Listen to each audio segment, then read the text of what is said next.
Hello everyone, welcome to my channel. I am Madhurima Sharma and today we will talk about theories of mass communication. So,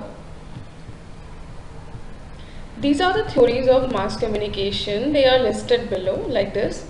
Okay, normative theories, mass society theories, that is all powerful media effect theory, social scientific approach, limited effect theories, theories of media, culture and society, active audience theories, media violence theory and common sense theory. One by one we will discuss about all theories of mass communication. First we will do normative theory. So when we talk about normative theory, we refer to the idea of right and responsibility that underlines these expectations of benefits from the media to individual and society.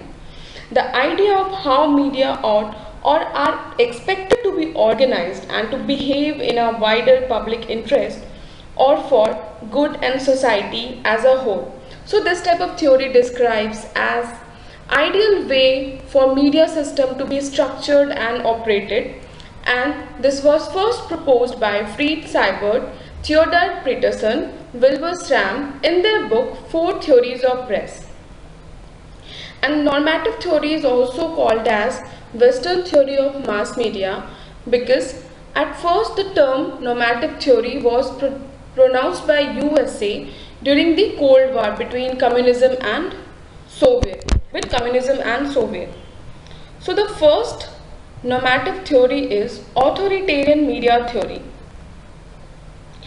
Authoritarian media theory means media is in control of government or the authority. So it is an idea that placed all form of communication under the control of governing elite or authorities.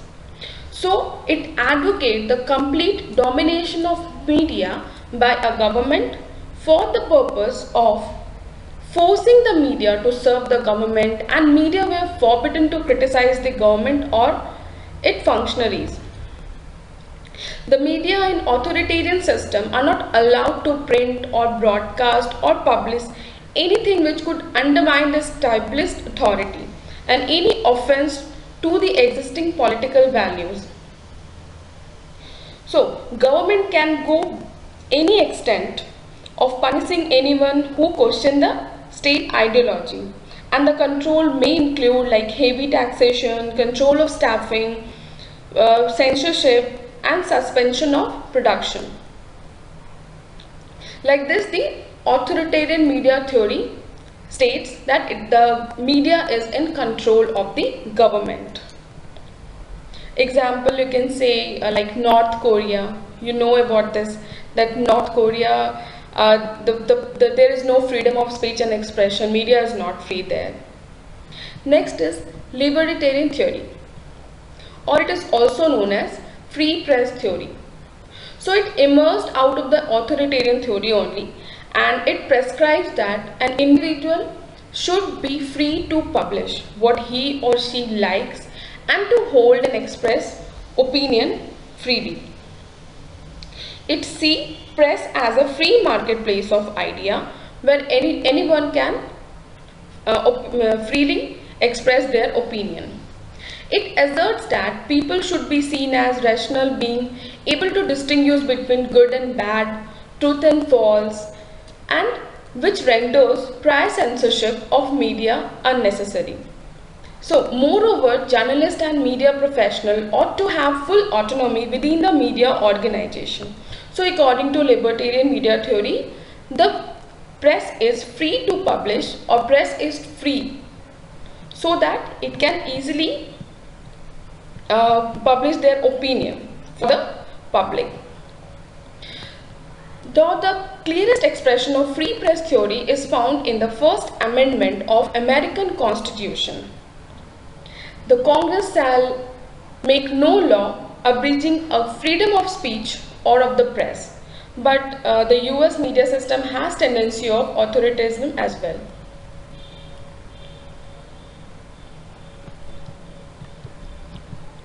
Next is Soviet communist media theory. So after the 1917, Russian Revolution. The Soviet Union was restructured with a new political system based on Marx-Lenin principles. The newly formed Communist Party by Lenin saw much interest in the media which served to the working class in the country and their welfare. So this theory is originated from Marx-Lenin thought. So the media organization in this system were not intended to be privately owned and were to serve the interest of the working class. It states that the state have absolute power to control any media for benefit of public, and it advocates the complete domination of media by communist government for the purpose of forcing those media to serve the party. And the main task of the press is to promote the socialist system and maintain the sovereignty of the working class via communist party. So there is some difference between authoritarian theory and Soviet communist theory, since in both there is a complete dominance of government, but in authoritarian theory it is to maintain the status quo, and in Soviet communist theory it is for the public welfare. Okay, so it is also controlled by government, but it is for the benefit of the working class. And the four principles of Soviet press are truthfulness, partiality, commitment to the people, and mass culture. So this is Soviet communist media theory. Fourth is social responsibility theory. So it is a result of Hutchins Commission on freedom of press. And social responsibility theory emerged as a result of conflict between professionalism and self-regulation of the press and pressure for great regulation of the media. So media person or a press should have some social responsibility for the public. And the Hutchins Commission on freedom of press was established in 1942 and released in report in 1947. So it was a product of this only, and the commission decided to place their faith in media practitioners and called on them to redouble their effort to serve the public, and that media have certain obligation to the society. These obligations were expressed in the words informativeness, truth, accuracy, objectivity, and balance. And this theory states that media can be used by anyone who has an idea to express, but they are forbidden to invade private right or disrupt social structure. And it emphasizes the freedom of press and places responsibility on the media practitioners to abide by certain social standards. So media should have to follow some social standards. It opposes media regulation but believes that press is automatically controlled by community opinion, consumer protest, and the professional ethics. So it opposes media regulation but believes that press is automatically controlled by the community opinion and the professional ethics.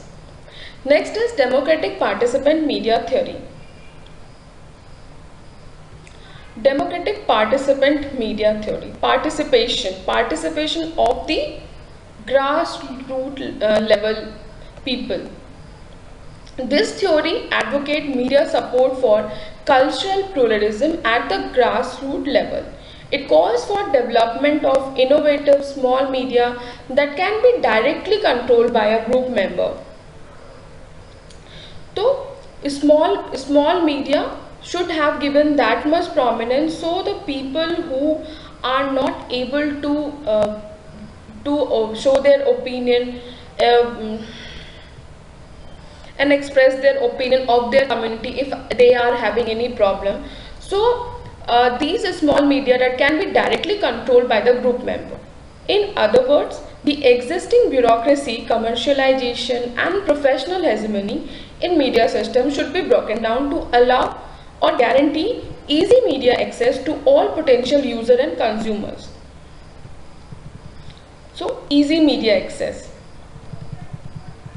The main principle for this theory can be stated as below. Individual citizens and minority group have right to communicate. Okay. Groups, organization and local communities should have their own media. The organization and content of media should not be subject to centralized political or state bureaucratic control. Small-scale, interactive and participative media focus are better than large-scale, one-way and professionalized media. So through participation, the person who are at the grassroots level, they can be benefited. Next is development media theory. Development media theory advocates media support for existing political regime and its effort to bring about national economic and development. The duty of the press practicing this theory is to promote development. Okay. So it also emphasizes the grassroots participation. The reason of the birth of this two new theory was that the limited application of four established theory of the press to the third world country, that means the developing country, has led to birth of new media theory whose main task is that communication be used to carry out the development function in the society. So this is the reason why two more normative theory added. So the absence of some condition in this country which are necessary for developed mass communication system are as follow, like communication infrastructure, the professional skills, the production and cultural resources and the available audience, technology, skills and cultural product, devotion of the society to economic, political and social development as a primary national task, and developing countries' awareness of their similar identity and interest in the international politics. So these are the problems related to the developing country which need to be correct so that developing countries can get benefited. So these are the normative theory of mass communication. In next video series we will do other theories like mass society theory and the social scientific approach.